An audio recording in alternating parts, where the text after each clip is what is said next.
औरत के जीवन में आती है एक परीक्षा। संगीता की कुंडली में मांगलिक दोष है। संगीता! घर में अंधविश्वास नहीं चलेगा। हमारी छठ मैया की तस्वीर है। देखो इसको। मूर्ख! जिस घर में मेरा अपमान होता है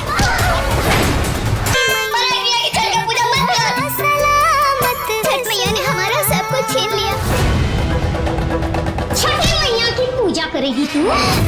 आप लोग की कहानी बता रहा बा फिल्म, हर एक बिहार के घर के कहानी बता रहा बा। छठ मैया के कहानी, छठ मैया के बारे में, छठ मैया का महिमा पूरा तरह से फिल्म देखला के बाद लोग के मालूम पड़ जना। जय भोजपुरी प्रणाम सब भोजपुरिया श्रोता लोग के एक वीडियो में हम बतावे जा रहल बानी आप लोग के एगो ऐसन फिल्म के बारे में जौन फिल्म रिलीज भइल बाटे छठ के शुभ अवसर पे। जी भैया, छठ मैया के आप लोग सब लोग आज पर्व मनाएंगे, आप सब लोग आज घाट पे अर्घ दी, लेकिन इस शुभ अवसर पे आज रात में कौन फिल्म देखे के बाद उस फिल्म के हम नाम बताइब और फिल्म के बारे में बताइब कि कितना प्यारा, कितना सुंदर, कितना बेहतर फिल्म है यूट्यूब पे रिलीज भइल बा जौन की हर एक बिहार वासी के देखे के चाहिए, हर एक छठ करे वाला के देखे के चाहिए। ये छठ के शुभ अवसर पे जौना फिल्म के नाम बाटे जय हो छठी माँ। जी भैया, जय हो छठी माँ। जौन फिल्म नुक्कड़ आइडिया प्रोडक्शन एलएलपी चैनल नाम से बा। जी भाई, नाम तनी काफी कॉम्प्लिकेटेड बा, थोड़ा अलग बा, लेकिन आप याद कर लीजा। आ डिस्क्रिप्शन में हम लिंक दे दिल बानी, डिस्क्रिप्शन में नीचे लिंक दे दिल बानी फिल्म के, जौन फिल्म के नाम बा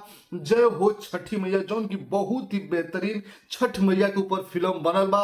एकदम ऐसा लागी कि जैसे ये फिल्म जौन बा आप लोग के असली जिंदगी में घटना घट रहा बा, आप लोग की कहानी बता रहा बा। फिल्म हर एक बिहार के घर के कहानी बता रहा बा। ये छठ के शुभ अवसर पे फिल्म आप लोग को जरूर चाहे। जौन फिल्म के नाम बाटे जय हो छठी मैया, के नाम पे ही बाटे जय हो छठी मैया। जी भैया, फिल्म के ही नाम बा जय हो छठी मैया। और छठ मैया के रूप में हमें आप लोग रिंकू घोष देखे के मिलियन, में मधु शर्मा भी आप लोग के देखे के मिलियन। एगो ऐसा एगो नया हीरो आप लोग के देखे के मिलियन जेकर एक्टिंग देख के आप हैरान हो जाइए, कम जक्का एक्टिंग कैले बाड़े, जे की एगो नया हीरो बाड़े जेकर नाम बाटे विष्णु मौर्य। जी भैया, विष्णु मौर्य फिल्म के हीरो बाड़े और हीरोइन में मधु शर्मा बाड़ी, रिंकू घोष बाड़ी जेकरा के आप लोग जानत हैं। जी भैया, रिंकू घोष से में बाड़ी छठी मैया के रोल निभैले बाड़ी। मधु शर्मा एमे एगो दूगो गाना में आप लोग के नजर आवे वाला बाड़ी। जाकि फिल्म जौन बा एकदम हमनी के पारिवारिक ड्रामा वाला फिल्म बाटे, जौन हमनी के बिहार के हर घर घर के कहानी बाटे। और छठ के शुभ अवसर पाइल बा, छठी मैया के महिमा, छठी मैया के गुणगान करता, कितना छठी मैया के कृपा लोग पे बरसेला।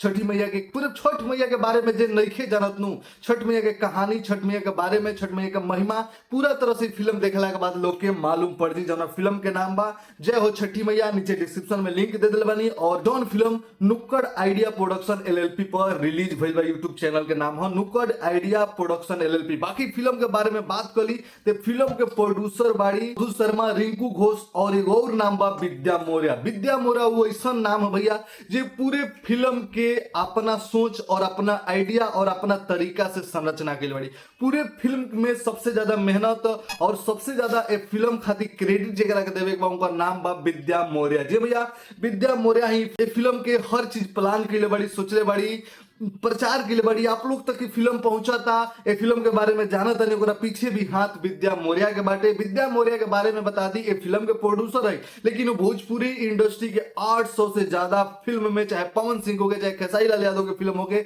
चाहे निरहुआ जी के फिल्म हो गए, चाहे समर सिंह के, हर आदमी के फिल्म में कॉस्ट्यूम डायरेक्टर के रूप में काम के बड़े। जी भैया, कॉस्ट्यूम जितना कपड़ा पहनावट ओढ़ावट जौन भी होला, सजावट हो सबके जे डिसाइड करेला, काम करेला, तो कॉस्ट्यूम डिजाइनिंग के काम कैले बड़ी जेकर नाम बाटे विद्या मौर्य। जी भैया, विद्या मौर्य के ही सोच से और सबसे ज्यादा क्रेडिट विद्या मौर्य के ही फिल्म के बारे में देवे के बा।